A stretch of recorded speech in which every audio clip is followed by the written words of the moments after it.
Derek, you're my biggest guest yet, man. Oh. All right, here we go. Hey guys, welcome back to the Shooters Only Paintball Podcast. Today I am joined with a guy that knows paintball history, is a part of paintball history and the future. He does some really cool things today, and we kind of want to dive in. And my guest today is Derek Jones. Hey, thanks for having me. I'm glad to be here. Look at this. And today we're actually in my humble abode. It worked out that way. Yeah, it's a nice place, man. It beats my little hovel right now. No, I appreciate that. And what's really nice is I've traveled far and wide so far for the few episodes that we've already shot. And for me, it was a quick jaunt down the road. Yeah, that worked out for me too. So we're nice. We're kind of neighbors, huh? Yeah, not too bad. Yeah. Not too bad. So I think most of you might know Derek Jones, probably from the Utah Paintball forums. I know you're still playing. You've got some young boys. You're putting paintball guns in their hands and dragging them out to the field. I think that's always exciting. But how would someone know Derek Jones in the paintball community?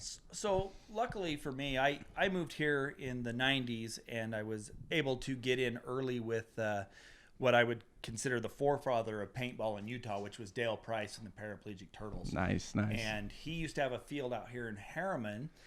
Where I lived in Michigan, there was some paintball, but I really started playing strong when I moved here.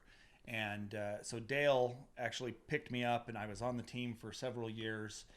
We used to play literally just down here where all these houses are. You serious? Yeah, it was a great field. That's crazy. In my opinion, it was probably the best field that ever existed in Utah. For location and combination, and it had a 10-year history. So I was able to play with the Turtles, and I worked with Dale, and then we put together Team Run, which was Brad Russin, Scott White, John Krenwinkel, Bryce Bingham. I mean, we've had pretty much every major old guy on that team, and we played in the MWPL circuit for another decade, and nice. And we went pro with them, and then we would go back and forth. And what was interesting about early paintball is there wasn't enough tournament players, so you would bounce. You would have one main team, which was the Turtles and Run, but those teams would swap players back and forth all the time. Yeah. And over the years, we grew into a bigger circuit than we have now. But nice. That's interesting because, I see old photos kind of shared from the 90s and early 00s of that team and of that glory in the days. Like, I feel like I know that was a name that I knew as I started searching and getting a little bit deeper. Paraplegic Turtles, Team Run. That's really like some awesome stuff. Like, how far did that kind of go? When did that kind of dissolve or end? Or so the problem we have with Utah is we have this small community, but we tend to generate phenomenal players. And so whenever you get a team big enough to be noticed, they tend to be cannibalized by other big market teams. It's very common, and it's happening now. Yeah. And both the Turtles and Team Run, I think 2003 was really where we kind of separated. Brad ended up going to the Naughty Dogs. I ended up playing with Fury. A bunch of guys ended up with Fury, Bryce and myself, Craig Cook. And then we would come back together for small events. But we've never really jumped back in as a team. And I have a sports background and stuff like that, and it's really interesting, when you cross the street in terms of high school football or something like that, it's like, oh, that's shunned upon, of course, and that's a little bit more like city ties and stuff like that. But when paintball comes back together like that, you guys are just old pals again. No love lost, right? Nope. And that's one good thing about paintball is one year you might be playing your best bud for the whole season, that's and crazy. The next year you're on the team again. Yeah. So, the saying goes, an army travels on its stomach. Well, a paintballer travels on his paint. Yeah. So if a team is paying for your guns and your paint and your travel, that's where you're going to go. And I don't think anybody has hard feelings when somebody gets an offer. I mean, we had just won the Vegas NPPL when Brad told me he was going to the Naughty Dogs. Okay. He showed me the deal they offered him, and I was like, dude, I'd go. Like, yeah, I'd go. Hey, put a good word in for me, man. Yeah. That looks like a great deal. Yeah, well, Brad was a lot better player than me, so he got a pretty good deal. But that's cool. So kind of that tournament scene, is that what sucked you in, or did you have that recreational background kind of going into this, or how did the origin story of that kind of come about? So I started off in rec ball. And back when I started playing, they didn't even have semi-automatic guns. They were pump. And I tell everybody, my dad would give me enough money for one CO2 cartridge and 2 tubes of paint, and I'd play all day. Let's go. Yeah, let's go. Hold on, how much is 2 tubes? That's like what, 20 balls. 20 balls. Nice. Yeah, and I was a broke ass kid. I was the kid that was always walking around the field looking for paint that didn't break or cartridges. Yeah. And so I started playing rec ball, and I loved it. I played all the time. And then I played a few tournaments up in Michigan with a team that was up there out of my area called the Highlanders. Cool. And around that time, I moved to Utah. And like I said, I ended up getting in with Showdown. And again, rec ball. Mm-hmm. But they said, hey, you're not horrible, and we need tournament guys. So why don't you come try this tournament? Nice. And the rest was history. That's cool. That's cool. So, and I think that's one thing to kind of segue to the future of paintball. And we talked a little bit off mic already, is like, I think for me, and my main intention with Red Creek and the community and the sport is always to grow paintball. I think I can't measure my success so much in dollars. I think I need to measure it a little bit to stay alive. Yeah. But I think for me, I always kind of try to factor at the end of the year, who did we purchase new guns for? Who made it out for the first time? And it's like, I think that's so exciting because you're right. I think the recreational player filters into tournament. I don't think tournament players are like, hey, let's go pluck all these guys and just turn them into paintball players. I don't think that happens. No, and I've been saying this for years, and I tell it to tournament guys, and I don't actually, most tournament guys are pretty good. I would say the quasi tournament guys are the most dangerous to new players because they're getting good enough that they can just bash the rec players, but not good enough they can survive in the tournament world. Yeah. Most of your tournament players are going to try to take care of new players, at least the ones I know. Yeah. And that's really what we need to do as a community. We have to keep these people playing and coming in. And I will say that in the last couple of years, the movement locally has been so healthy for rec players. It is friendlier than it's ever been. We've got you guys that are great for the new players. We've got the Utah Woods Ball series, Caden Hanks, yeah, great guys. And I get messages all day over this, and people are like, where do I go play? And I don't want to play this style. I want to play, and really that's what we need. We need it to be a welcome, fun community that people want to be involved in. Yeah. So yes, absolutely. Go play at Red Creek and get with the Utah Woods Ball group. Yeah. We have to keep bringing players in, and most rec players don't want to play tournament ball. Sure. And they don't want to be played on like tournament ball. And we've got to keep that perspective in mind on the field. Yeah. And, I mean, everybody's guilty of it. You get zoned in, you start playing. Sure. Yeah. But, my boys, they love rec ball just as much as they love tournament ball. We can go back and forth either way. Yeah. So. And I think one thing that you were a part of, and, I've been lucky enough to kind of get your feedback because I do value the feedback that we've gotten so far on Red Creek. And you gave me some good pointers after we ran our first Woods Cup. And Woods Cup, to me, this is a guy that has no tournament experience at all. No tournament experience. And I've seen it. I love the documentaries that are out on YouTube. There's some great content for that. And I'm like, man, that'd be really cool to do one day. But my passion kind of lies with garnering, the sandbox of a paintball field. And I was just like, man, I really want Woods Cup to be a bridge. I don't want it to be so much ego. I get who we're dealing with. I get who we're dealing with, tournament players. Right. But at the same time, I still want that.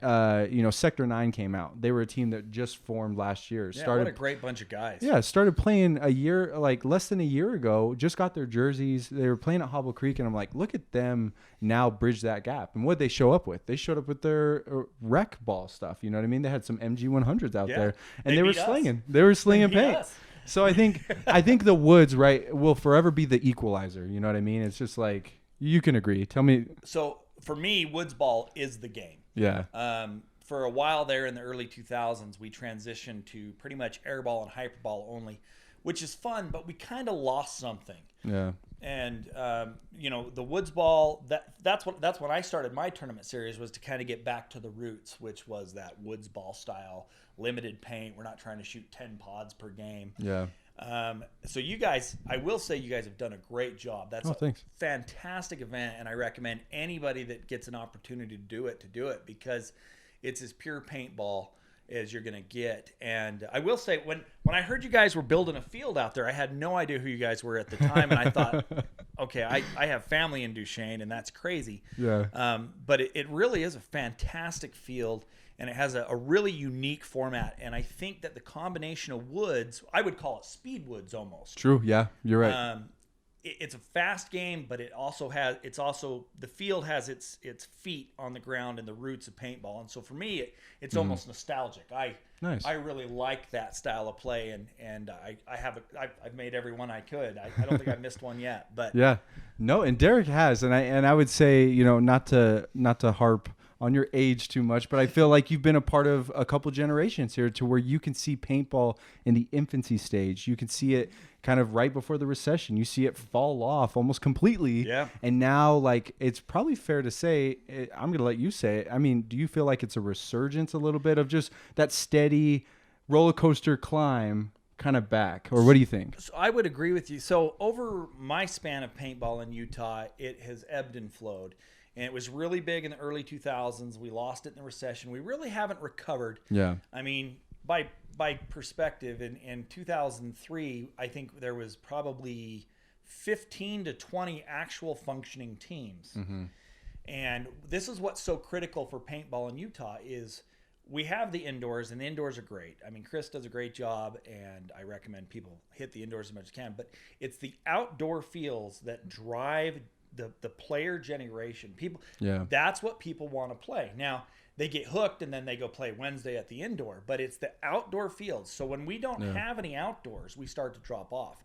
And that's why I was so excited when you guys opened up. I'm like, great, this is what we need. We need outdoors opening up, and we need that positive community that we've got now. And, you know, like I said, you guys and Caden, and to be honest, Dan Saunders is, and Doc Julio Higginbottom on Facebook. They were the first to kind of reject this ideology that it's me versus you. Instead, they really brought in we're going to be in this together. In fact, I would say Dan Saunders was probably instrumental in that kind of generation, and everybody's grabbed hold of it, including myself. I was resistant to begin with, but and that's really what this community needs. And so now that we have outdoor fields popping up, players, you know, we have several outlaw groups, one in Brigham City, the Utah group, which is, I don't know where they're based, in central Utah mostly, right? Yeah. And then we've also got the St. George group. And those guys, all three of those groups that I've dealt with individually, they're all fantastic, friendly guys. I mean, your gun breaks, they will hand you a gun. Right. You know what I mean? Yeah. I know guys that will push you out of the way to fix your equipment. And that's just great. I mean, this is really, we are on the cusp of actually kind of joining the rest of the country as far as having a modern paintball community. Right. And I think that's such a great point, because you see that all the time at Hobble. I frequent Hobble Creek. I still go to 12th Street, and kind of I'm lucky enough to be in Salt Lake. Yeah. I didn't Northern name guys. Hobble or the 12th Street, and those are both great communities. But look at that though. I think you still have pockets of paintball beyond just where, you know, we're thinking Hobble and that. I get caught up in that too. I think there's even like a Logan group that does it, and I don't even know if I'm in the group. There is. I don't know them personally. And we're also pretty tied in tightly with the Southern Idaho groups too, right? You know, with Fast Eddie, and that's another field that I would say, if you haven't made the drive to Blackfoot, Idaho, and Fast Eddie's, you need to go there. Yes, you need to support the fields, because without the fields, we lose our sport. Right. So, I mean, take a Saturday and go play at Eddie's and go play at Red Creek, and I think that there's a field actually popping up in St. George. I think sure. I don't know that. That's true. I do know of that. I've seen it talked about in the St. George forum, and I know some of the Desert Edge guys are kind of working on some things out there as well. So it'd be really great. I mean, it's really interesting, because I think on the business owner side, it's just like anyone else might say, oh, that's competition, that's this, that's that. And I think it's so different in the community side of things, because it's like, man, if I have multiple fields to go play, like that's more and more games that I could attend as a player, and that's more players for people to shoot. I know that sounds very common, but like that's what we need, right? Well, the thing that I've noticed is, with the more fields, the more players are generated, the larger the community, and then everybody benefits. Right. And so I was, when I had my outdoor, I had the same kind of ideology. I'm like, well, competition. Well, you really don't have competition. You have your players that are going to play your area, and a few that'll filter in randomly here and there. Right. But when you build this statewide community and people can go back and forth, they will. And so that's really the healthy the healthy ideology that we need is we're all in this together. Yeah. And we need to support each other, and we need to grow together. Yeah. You know? I love that. I love what we're saying here, and it probably sounds like at home that we've probably spent 10 minutes on it, because I think we believe in that, and that's something that's always on the forefront of our minds, especially producer level, organization level. It's like, why am I doing this? It's not necessarily to make a ton of money. There's not a lot of money in it. You're not going to make a ton of money in paintball. It's always that, like, man, I want my buddies to have that experience that we've talked about. I want to try to create something that's a little bit different. I want to, for me, it was a sandbox. I used to go out to the dump when I was playing. This is terrible. But when I first picked up a paintball gun and I got my buddies and we went out to the dump, and we didn't just play behind the hills that were out there. We would drag shit out of the dump, and we would go set all these crazy things up, and it was so much fun. And that was back when I didn't even know about the Utah paintball player community. It was just 5 of us, and every week we'd come back and the dump would be someone drag everything back in. I'm sure we made that guy's life hell. I apologize. But we only did it for a few weeks. But then it was just like, man, I want my own sandbox to go do something, right? Just the ability to go cut down a tree that you want. And it's like, oh, yeah, let's do this. You know what I mean? One thing that stuck out with me in your field, you said that mounds were the most popular piece of yours. I want to try to get mounds at Red Creek somehow. And I think I want to segue a little bit, because you were a player for a while, and now not only did you play the tournament scene and be part of that, you also owned a field. Tell me a little bit about, I'll let you say it. I'll let you say the... So I had a paintball field in Grantsfield called Battlegrounds Paintball. Nice. And it was a 25-acre piece of land. Nothing like your field. I had a very small, like a 1-acre woods ball field, and everything else we had done. And I actually started that to actually fund my team. Because I was throwing a ton of money. We were playing in the MWPL circuit, and which most guys probably don't even remember, but it was the premier paintball circuit for a while, and we were doing really well, but we were consuming so much paint and so much money and so much resources. One of my friends was like, "Hey, you need to open a field so you can write this off." Yeah, and I did, but we ran that for 4 or 5 years, and then I got divorced and I had to sell it, and so it was kind of a bad deal. I never made any money. I never made any money, but I loved it. And I find that most field owners, at least the ones that are here to stay, they're here because they love the sport. The guys that get in that think they're going to make $1 million, they last a year or two and they're out. But guys like you and guys like Eddie, they're there forever because they love it. Yeah. Eddie, man. So that was so exciting being able to attend the event last year with you guys. You pretty much put on the show, used Eddie as a venue, and Eddie obviously contributed a ton up there. But I've seen Fast Eddies being posted all the time in Utah Paintball Players, and it's just like, man, it was really good to get up to Blackfoot, Idaho, and check out what he has. I cannot say enough good. And I hosted the event, but without Eddie and Eddie's resources, there's no way it would happen. Eddie is probably, even though he's from Idaho, he is probably one of the best proponents we've had in the last few years. And without him, Utah Paintball would not be where it is today. I can't. Eddie is probably one of the finest human beings I've ever met, and I was glad to put you two in touch with each other. It was so cool. Eddie is he's the kind of guy who will help another field. He'll send players your way if there's people, and that's what I try to encourage. So I get calls or messages all day on Facebook. Where do I play? Where do I play? Where do I play? Yeah. And it's from all over the place. And that's so cool. I'll point people to your field, and I'll point people to Eddie's, and I even point some down to the Strangling Bros when they were operating. SB, So I kind of look at their area, and that's where I'll send them. But Eddie will send business your way. And again, I can't say enough positive stuff about Eddie. If you haven't played there, you need to pack up one weekend and get up there. Good guy. Definitely. No, I do like Fast Eddie's. And just to see his setup and the structure and everything that he has going on over there, you definitely, the time and effort that's put in, it's just, man, it's really exciting. And it's just like, my wife has this vision of her dream home, right? Right. And I have a vision of my dream home. In my dream home, a portion of it is home, but a bigger portion is the paintball field in the back, and he's living it, man. Yeah. I was like, man, this is really cool. So my plan, and I don't know if it'll ever develop, is when I retire, I keep telling Eddie when he decides to retire, he needs to sell me that field. Yeah. Because that's my dream, man. I just want to be able to walk out back and have my paintball field. And that'd be sweet. Yeah, Eddie's living the dream. That's all I could say. But, that's cool. That's cool. No, I think it was unfortunate I wasn't doing the podcast at the time to sit down with Eddie and be able to talk paintball like this. But I do hope to have him eventually on this. We'll tag him and let him know we talked about him and stuff. Yeah. But I think so. We hit on a couple things. You know, you're a field owner. At one point in time, you played some tournament paintball. About 20 years. Yeah, 20 years of tournament paintball. And let me tell you guys, this guy at Woods Cup had a bum leg. Yeah. This last Woods Cup, right? Dealing with an injury. Yeah.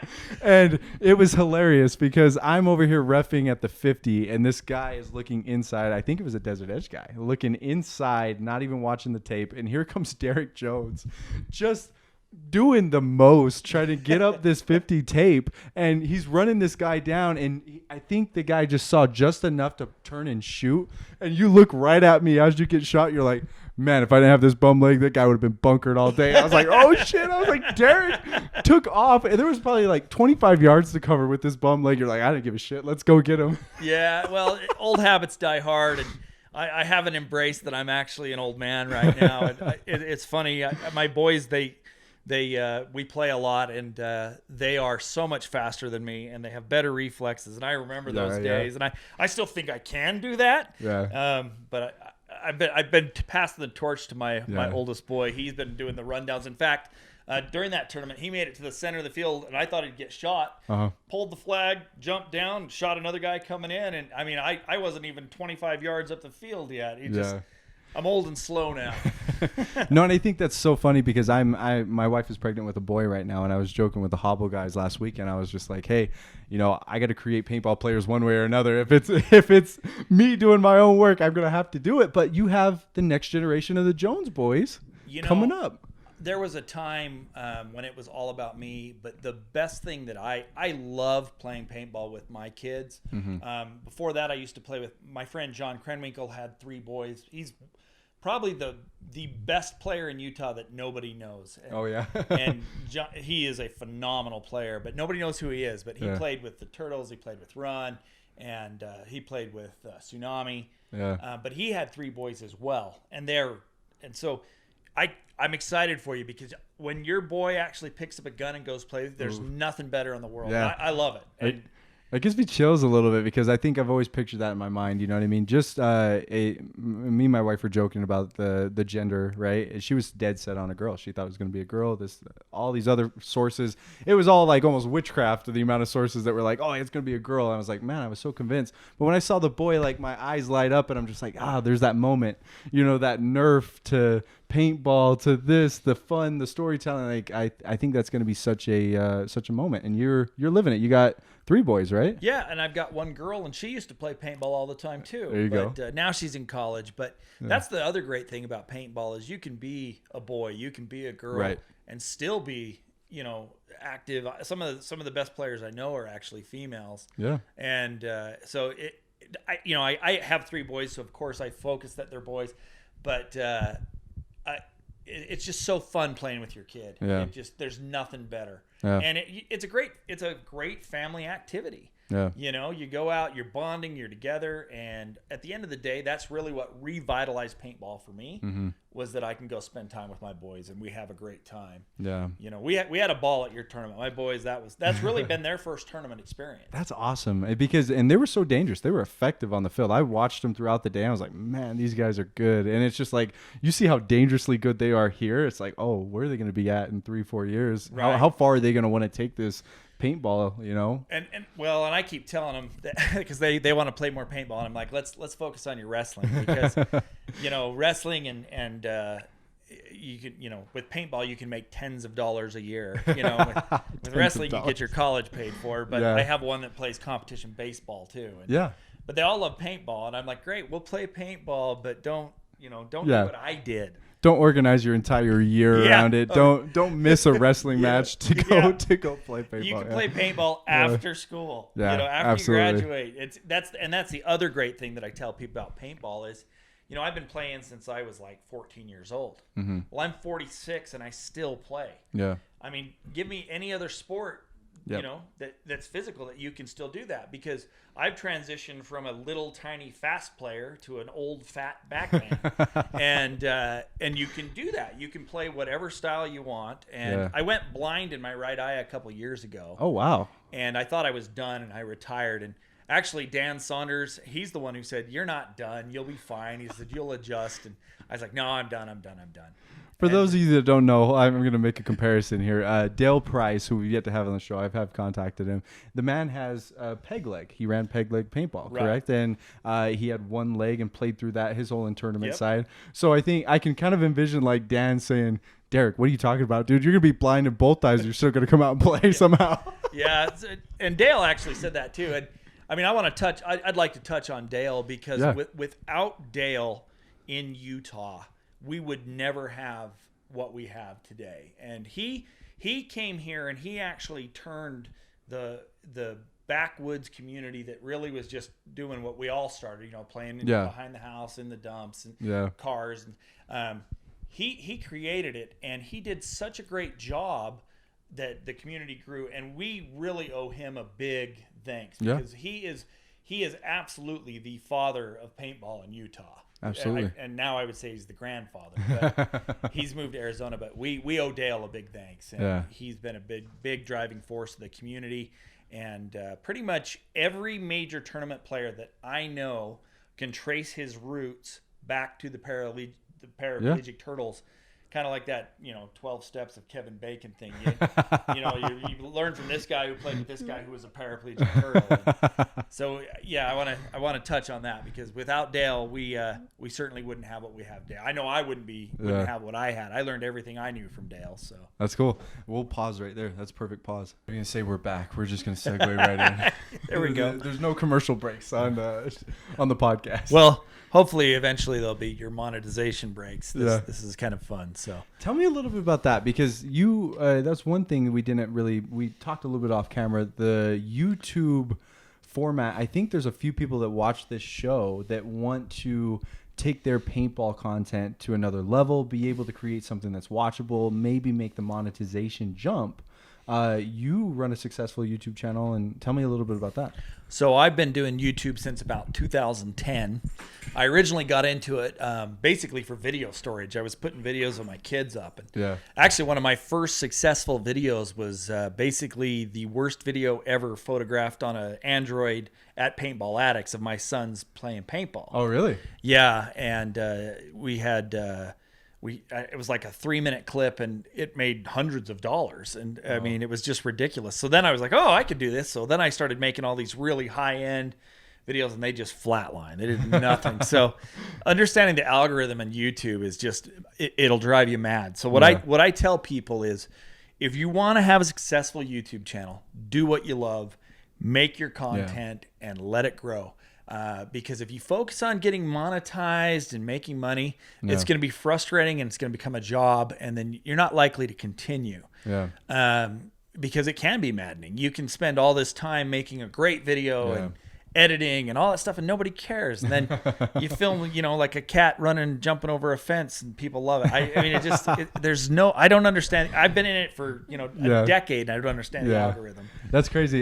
You mentioned that because one of the things that pops out to me, and it's actually on this YouTube channel, is a new gun just came out. And since we're a field and we were able to kind of get the first batches of things, so I was like, oh, this is exciting. This is like the first new gun that we had in our possession. And I just picked up this camera actually out at 12th Street, and I was like, Mike, go shoot me in the back. We're going to do a demonstration between 50 cal and 68 cal. Do that. No scripting, no nothing, no thought. Just, I got my buddy Mike that, no disrespect to Mike. I mean, he's not like, this steady hand, like, let's make sure we pan and get this. No, he's just like holding it normal, and we get this shot. And I think we're up to 170,000 views today, and it gets, 10,000 a month. And I'm just like, man, what was I doing this whole time? I'm putting all this effort.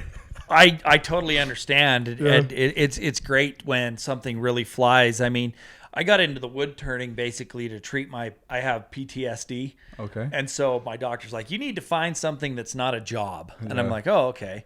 So I was like, well, I'll make these bowls. So I started making wood turning, and all of a sudden it just took off on YouTube. And I was like, well, now it's a job. Yeah. But I do love it. But yeah, there's no rhyme or reason. And it really, a lot of it depends on luck. Yeah. But I tell everybody, man, if you want to be successful on YouTube, do what you love. True. Do what you love, because then it's not a job, and Yeah. you're going to like making videos. And who cares if anybody watches them or not, right?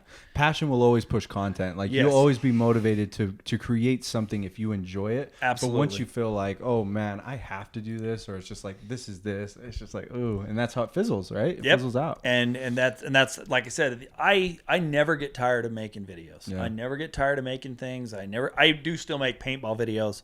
I did niche down. I actually split my channel and created another Utah Paintball Players YouTube channel. Yeah. And it's not very big, and it doesn't do that well, but I do love it, and I constantly make videos for it. That's so cool. That's so cool. Yeah, I actually saw the MG100 on the Silver City. Yeah. I know you put together a debut there, and I think that video's like gotten traction in comparison to what is going on in the Utah Paintball views, the viewership of Utah Paintball. Like that was really cool to see. Like I saw you filming that, and I'm like, oh, Derek Jones up to no good over there. Like I wish I had time to go mess around with a brand new gun. Well, Dan, so I was lucky because Dan Saunders brought it out, right, Yeah. from Desert Edge. And if you guys don't know Dan, he's one of the nicest guys in the community. And Yeah. he's like, here, take this out and try it. And I had an issue. So when I started in paintball, we tried so hard to separate from the military, what I would call Milsim community, because Yeah. it was not looked upon very positively back then. So I kind of have this preset disposition against that type of paintball.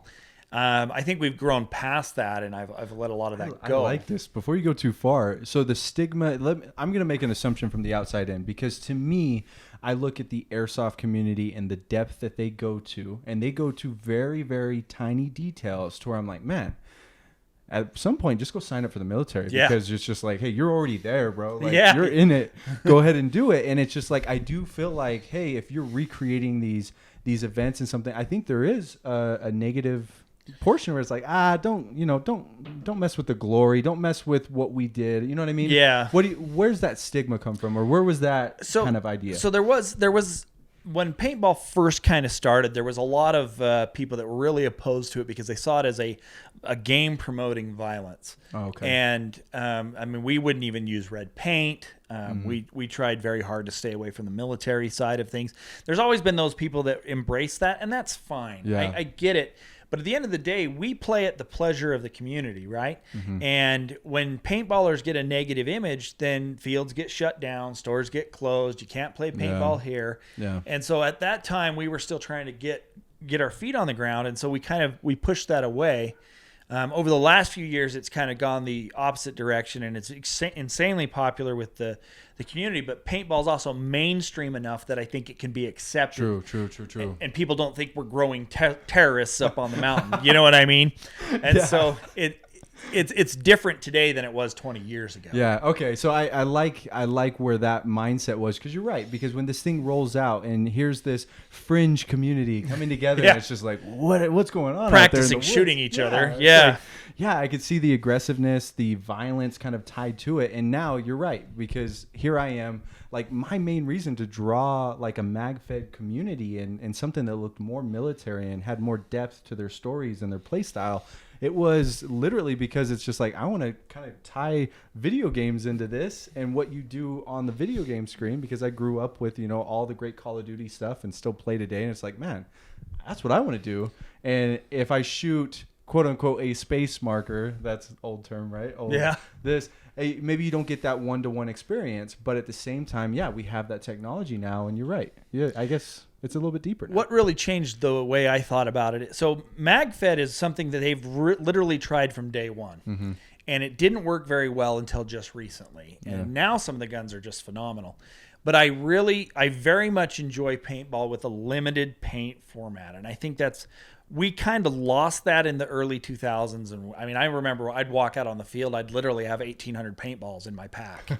And I mean, you have a whole case on your body. and I'd shoot it all. My God. And I feel that was detrimental to the growth of the game, because it became cost prohibitive. But with the Milsim communities, I see guys go out and they got 4 mags, and each mag's holding 15 balls. And I think that's great. Yeah. It's taking it back to the beginning, where people are able to afford it, they're able to play it, and they're able to play it the way they want to. Yeah. And I think that's so important is, the tournament scene was driven by the paint sellers. They wanted to make money, so they pushed the game to that market. And honestly, it's probably what killed the tournament circuit.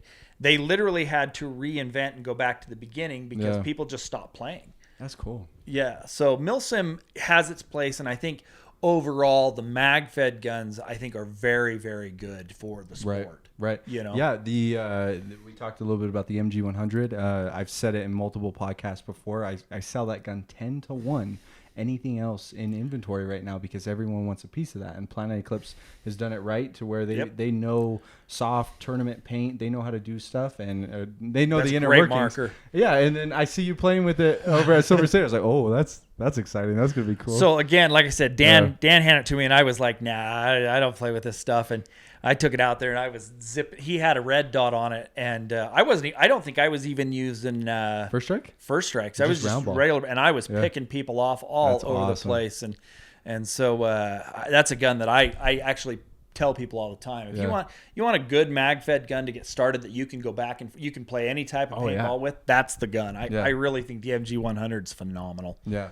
We were playing in 20-degree weather, and a buddy of mine, David Aquino, Sector 9, he has an MG100. He was having issues with breaking paint because it was like 20-degree weather. Any gun's going to break paint. Yeah, you're going to have issues mag-wise, and he throws the hopper on and does a lot better. Right. It's just like transition, right? Just be able to do whatever you want.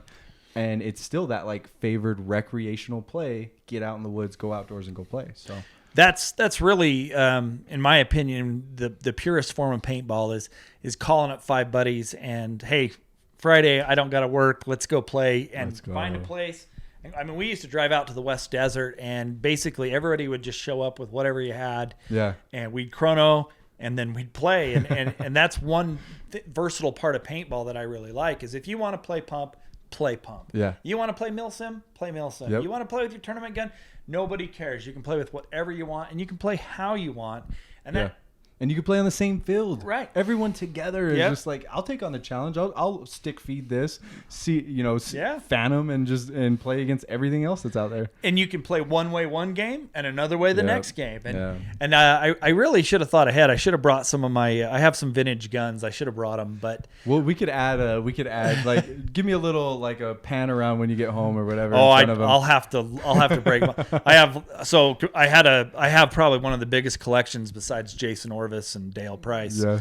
I have like 90 vintage guns, and that's awesome. And I love them, and I still love showing up at the field with guns that are 20 years old, and people are like, "What the hell is that?" Yeah. And I love it.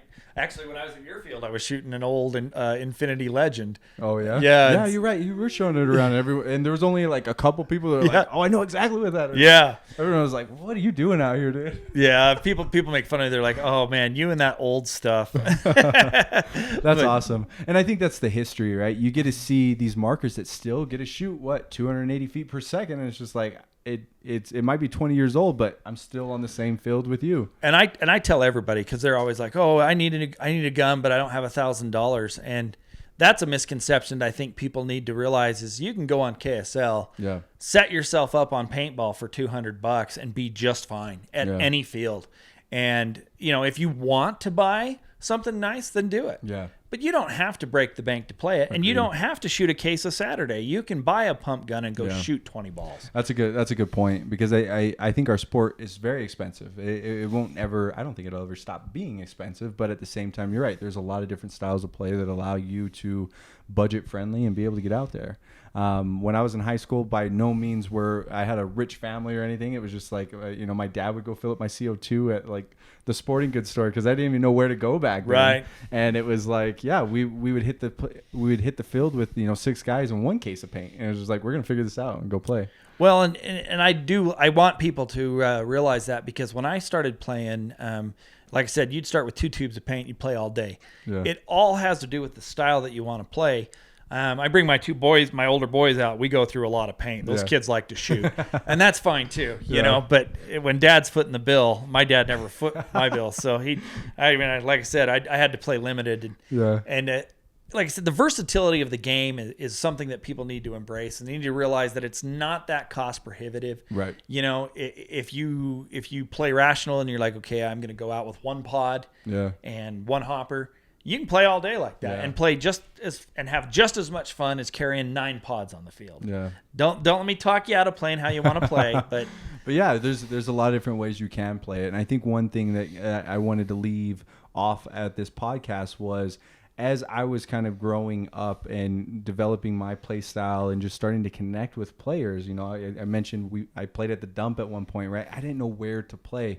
And I actually owe this guy a big thank you, because I once I got connected to the Utah Paintball Players page on Facebook, everything changed for me as a player. I was like, man, I didn't realize there was me times 1,000, 2,000 of people connected in this group that were maybe not all actively playing, but there was these groups and communities and games being hosted. So tell me, I mean, you founded this group on Facebook, the Utah Paintball Players, right? Yeah. So really what that's kind of a funny story. We had some fields close and some teams disappear, and Facebook was just kind of coming on, right? And so I saw a couple group pages, and I was like, oh, this looks cool. And just out on a whim, I created the page. What I wanted was, I wanted a friendly community that was dedicated to the players, not dedicated to a store, not dedicated to a field. So the first thing I did was I made pretty much every field owner, every tournament player, every captain that I knew personally, and made them moderators and admins on the page. And I said, here, this is our page. Yeah. You know, we can do it. And it's been really, really good. I mean, there's always a few bad people here and there, but we just get rid of them. And then, but it's grown. Like I said, it is my page, but it's pretty much the community's page. Sure. And the success isn't due to me. It's due to the 40 or 50 guys that are watching the page and running it. And I mean, I'm actually not that active on it. I'm pretty busy with my job, but you know, Zach Hayden has done a great job as far as moderating. He's I would say he's probably the big moderator on that page. And that's really cool, because this is interesting for me. You know, I kind of found paintball in the forums, but I didn't live in the forums like early paintball did. I got some information from Google searches. I'd end up on PB Nation or M. Carter Brown or something like that, right? But I didn't. It didn't really change for me until it hit Facebook, and here I am. Like, that's my generation, right? Like the social media is like, okay, this is easy. This makes sense. This group is simple. But really, it's the new version of what the forums were. Absolutely. So, the only thing the advantage we had to the forums is there was a easy findable history as far as like, okay, I need to repair a gun from 2001. We don't really have that in the paintball community. I've tried to add files and stuff like that. We lost something there, but what we gained was a fluid way to communicate back and forth, which even the forums definitely didn't have. Yeah, I agree. And visually, you know what I mean? Like visual and video, just being able to take over the world now is like everyone's looking at catchy, great video. And I think you see Caden, myself, other people share this like hype video for this game. It's like, oh, that's way more engaging than trying to host on PhotoBucket and link and then do this. And it's like, it's hard. Absolutely. Yeah. And again, like the modern community that's kind of come out of the ashes of the 2009, I would call it the 2009 recession. Yeah. Because it's been a development about 5 or 6 years is where it's really, and we've kind of, I think we're starting to blossom now. Yeah. And I hope we're turning a corner, because we were kind of in some dark days of paintball for a while there. But we really owe it to the guys that are doing it out of love, like you and Caden. And, you know, on the tournament side, you've got the Bro Army group. Yeah, and Army. Those groups that are doing out of love, that's what keeps the sport going. Yeah. You know, Chris and his indoor fields, he's instrumental to us having some kind of paintball. But really, this grassroots groups is what we need. Yeah. It's bringing in the new players. It's bringing in the new blood. And I hope it continues. And I try to support it as best I can. Yeah. Sometimes I look at the big games, and they're like in Moapa, Nevada. And I'm like, yeah, I don't know. But have you gone to Moapa yet? I watched the videos, and I'm like, okay, maybe I'll make that drive. That looks pretty fun. Cool. I was like, all right, maybe it's time to make a drive. But I don't like driving anywhere. Yeah. But I need to start driving. But in fact, that was I told everybody, because when I didn't really know you, and my friends were like, "Oh, you're going out to Duchesne? That's a hell of a drive." I'm like, "Yeah, we're gonna go check it out." Yeah.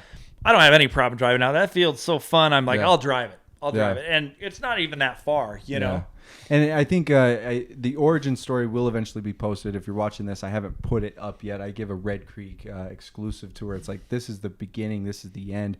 But that was the place that we could afford, you know, that amount of acreage and do what we needed to do. And it's funny because I know you have this mindset. I know Caden, I know all the people that have produced games, you know, Alan Turner, Dale Price, all these big names, right? Anyone that goes out there and looks at that land, and this is before anything was cut down or anything, you're like, oh yeah, we're gonna have paintball players out here. Oh yeah, we're gonna do it big. Like they have the mindset of like, man, this is prime time stuff. Maybe it's not the most accessible, maybe it's not this, but I think it takes a certain amount of paintball player to be like, oh, we're gonna have fun out here. So the part of the problem that we had is Utah was spoiled in the early days of paintball. Like I said, there was a paintball field here in Harriman. Yeah. It was called Showdown. That was Dale's field, and it was a phenomenal field. That's cool. And you're talking a 30-minute drive from Provo or Salt Lake. And so everybody was spoiled because Showdown was right there, right? Yeah. So we kind of had this mindset that a field should just be, you know, like going to Shopco, you know? Yeah. But if you leave Utah, any major city, the fields are an hour away, at least. Some are 2 hours away. Yeah. And honestly, with the growth that we have, the problem with Utah is anywhere that they can build a house, they will. Yeah, true. And so if they find a place that's cheap, it usually has trees, they'll bulldoze it and build a house. Yep. So you have actually a better chance of surviving out there, in my opinion, than you do in closer to the Salt Lake Valley, because what happens is even if the field survives, people build houses all the way around it, and then they shut it down. So where you're at, I think you guys have a good chance for a long history of success. Sure. And I've always said this too, and I've said this openly, that I would love to entertain something closer to the valley. I would actually love to entertain something right down the street, like the old Showdown field in Harriman, because to me, I'm driving 2 hours out there, 2 hours back. That's 4 hours before I even pick up a shovel. Right. Now, if I pick up a shovel for 2 hours and I only get 2 hours of man hours, then all of a sudden it's reversed. Sorry about that. But for me, like, I do want something local. Like, I do want something that I can try my hand at recreational, bring the true renter on. And not everyone's going to drink the Kool-Aid afterwards and continue to play, but I do believe that, like, I would want to do that. It's expensive. It's so crazy right now because the amount of the housing and everything else going up right now. And I talked a little bit on Alan Turner's podcast. I was like, how am I supposed to pitch a farmer out here, you know, that's still remaining, that probably has a $10 million offer in his back pocket or upwards of that. And it's just like, hey, I want to lease your land, and I want to lease it for the bare minimum because I love paintball. They're like, who are you? Like, get the hell out. I can tell you I've done that. Yeah. And they look at you like you're crazy. Yeah. You're like, yeah, I don't think so. Yeah. I totally encourage it, and I hope that anybody that has access to that kind of property would do so. Yeah. But the resources to open up a field locally are just monstrous. And unless you've got deep, deep pockets, I really think the model of the modern Utah paintball is going to be similar to what you've done. Sure. Yeah, I agree. I just don't see us going back the old way. Yeah. And again, if you go to the other, I have played all over the country. I mean, I've played all over the country, and all the big cities, it's the same scenario: hour and a half, 2 hours away from the main cities, and that's just where we're at now. Yeah, that makes sense. We've grown up, and the thing that I would say is, even the land that you could find close would be questionable on terrain because it's hard to find really good paintball fields. And the field that you have, trees and gullies and valleys, you're not going to find that kind of terrain within an hour of Salt Lake. You just aren't going to, unless it's in somebody. Well, Jason Orvis has a field in his backyard, but he's a multimillionaire. So Retribution, man. Yeah, that's so cool. I'd love to see more games being played up there. I know the city was getting on him about the parking and stuff like that. So he did a great job. He owns Spec Ops. Yeah. And Jordan Weston and him, they did a great job. The problem is what we were just talking about. You've got neighbors on both sides that aren't keen on that kind of thing. And it didn't help that the mountain burned down, and it wasn't paintball related, but his neighbors didn't like that. But Jason's another guy who's poured a ton into our community and done a lot for the paintball community. And so I would like to see his field open back up. However, I'm suspicious that it ever will, just because his own personal what he had to go through with all that. Yeah, So that's difficult. Well, Derek, I appreciate you joining me today. I know we covered a ton of stuff, but I think kind of where we're headed right now is we're very fortunate to be able to talk to people that are so in depth in the community and can tell us stories kind of from the beginning, the middle, and where we're headed. And the beauty of our sport, we talked about it, we all get to participate still into it, all into our later years. And I think that's what's so exciting. So thank you, Derek, for joining me today. I appreciate you coming on to the Shooters Only Paintball podcast. well, thanks for having me. This was a lot of fun. Yeah. Definitely check out our other episodes and make sure you share this with a friend if you want to get some new blood on the field. We'd love to see some new players out there. So I think this is great content to really just start bridging that gap of like, what is paintball? Where's it being played? How do we do it? You know, join the Utah Paintball Players Facebook page, Facebook group. I should be more specific with that. Yeah. You know what? I think I'll just end with this. Sure. I think you're absolutely right. And what I always told people is bring a buddy. Yeah. Grab a buddy who's never played and bring him. And that's really what the community needs. Absolutely. And if you bring in friends, you're going to have a good time. And they may play again, they may not. But just bring a buddy anytime you go. Yeah. You know, that's what we need. It's that friendship that's going to drive this sport forward. I like that. So, we'll end with that. So bring a buddy out to the field this weekend. Whenever you're watching this, there's a game probably going on this weekend. So bring a buddy out to the field and we'll see you out there. Thanks. Bye. Hey, before we go, this isn't on the podcast anymore, but I'm going to use a still for the thumbnail on this. We'll make it up right here. You're telling your story right now. Yeah. Right here, and I'm just like, wow, this is really good. How do you want to look in the thumbnail? I don't know.